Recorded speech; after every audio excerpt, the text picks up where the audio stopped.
I wanted people to ask themselves questions like, can I be replaced by software? Can I be replaced by a robot? Am I relevant enough for the new world? For those that are students, I wanted them to be able to ask the question, what I'm currently studying in school, university, or whatever, by the time I graduate, will it still be relevant for the marketplace? So those were the conversations that I wanted to drive. And I'm happy that the conversations are actually happening, because of my book.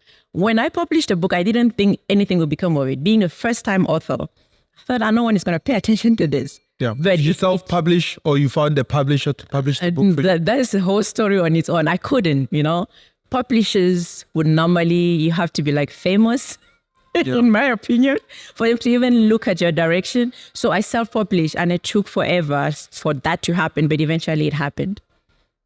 Yeah. Yeah, continue. So, as I was saying, so I wanted to drive these conversations where people are asking themselves the hard questions and disrupting themselves. Because I tell people the disruption I'm talking about is not about business disruption.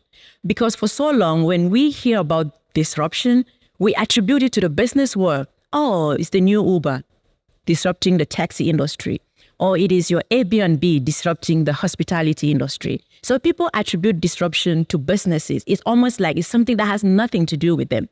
But the question I want people to ask is, if these new business models are disrupting the marketplace, what about the people who are part of that marketplace?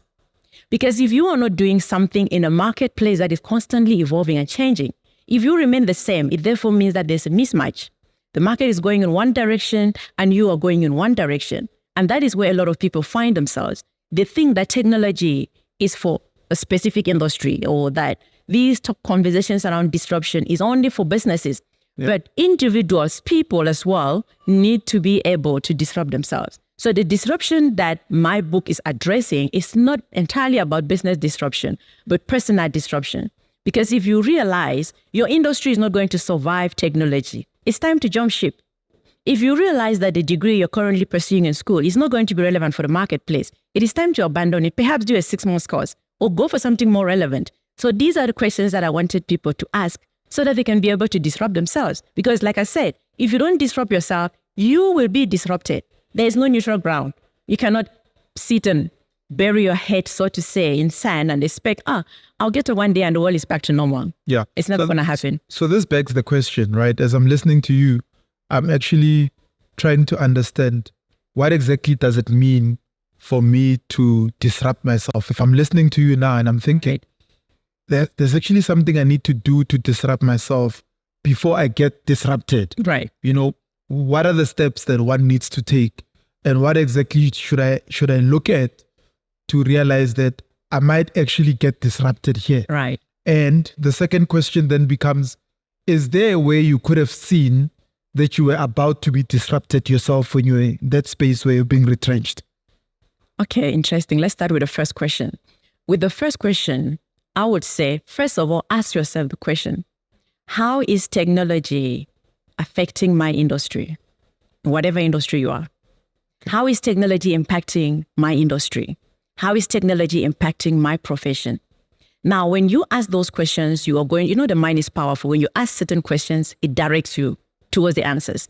So when you ask those questions, you are going to see different ways in which technology is impacting your industry. And then the next question you need to ask yourself is, am I relevant for this change happening within my industry? It could be in agriculture, it could be in healthcare, it could be in finance. Ask yourself, are you relevant? Do I have the skills that will help me be able to sort of navigate this change that is happening within that industry? And if you don't, if you realize you are not relevant, you don't have the skills, then that's time to do something about it. And whatever you do after that, that's essentially you disrupting yourself. Okay. Second question. What was it again? If I could have anticipated being disrupted. Maybe if I had the tools I have now, if I had the mindset I have now, I would have lived understanding that change is something that consistently happens. But as of that time, I couldn't, because I thought I had arrived. Sorry, I want to know, if I have an organization that's running, right, and there are people that are performing within my organization, right, I'm of the belief that there are certain people I will not get rid of. no matter what kind of change comes into the marketplace. Right. And I know this would put you in a difficult position, but I'm going to ask the question. Right. Why exactly were you chopped off? Because if the boss is running his organization and he believes that you are adding value in the organization, Right. he would keep you in the organization. Okay. Yes, there was a blessing in disguise for you because it put you in a better position. Right. But why exactly were you fired? Not fired. I Sorry. wasn't fired. Or retrenched? Point of correction. Retrenchment is entirely different from being fired. Yeah. And there are a couple of reasons that people get retrenched. Sure. Before I come to myself, there are a couple of reasons that people get retrenched or people get laid off. Sometimes the organization can be struggling financially and they cannot pay everyone. They need to cut down. Right. And that can happen. An organization can be restructuring and certain roles are no longer needed. Certain positions are no longer needed. Those people holding those positions, we need to go. An organization, they can be a merger. They can be merging with another company and they don't need that many people. So meaning that if there were 10,000 people, maybe 5,000 will go, So there are so many reasons why people get retrenched. Normally, it has nothing to do with you not performing well, not doing well. There are cases for that. But in my case, my role was no longer needed. I was working as a personal assistant for my boss. Sure. And they realized that, no, you know what, we can do without an assistant. So sorry, we have to let you go. In my case, it was well explained. It had nothing to do with what I did. I was great at what I was doing, but as of that moment, my role was not needed. So you feel like you were great at being a personal assistant, but you had not started the process of evolving as a person in different areas other than just doing your work. No, all I knew was that I had a job. I was getting paid. My bills are taken care of. There was nothing to worry about beyond that. That's the mindset I had at the time.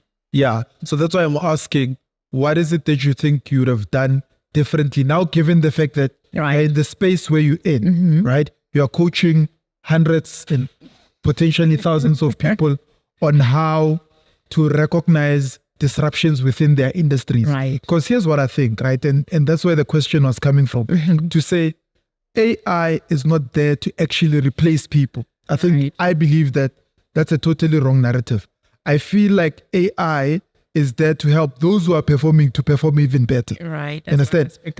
I think it's meant for that. Right? Those who get replaced are those who are going to be replaced anyway or who are going to be fired anyway. And it will lead to my next question after you answer. Right. Can I speak to that before you go to the next question? Yes, AI, there are people that will still remain relevant irrespective of how AI is evolving, right? Yeah. But there's also, this thing is in layers. There's so many layers to it. It is not such a straight line the way you put it that AI will not replace people. That is not true. I don't think AI can replace me. No, you is different. I don't also think AI can some people are irreplaceable. You see what I mean? The same. That's the way I feel as well. Yeah. I will always have value to give to the world. Why not? That is how I believe. But the truth then becomes now your case and my case is completely different. We are not answering to anyone in a way. Okay. So for the people that work in certain organizations, there will come a time where when the organizations go through digital transformation and they automate certain processes, if that organization was operating with, for example, 10,000 employees, they are going to cut down that workforce because the software is going to be doing many of the things that people were doing.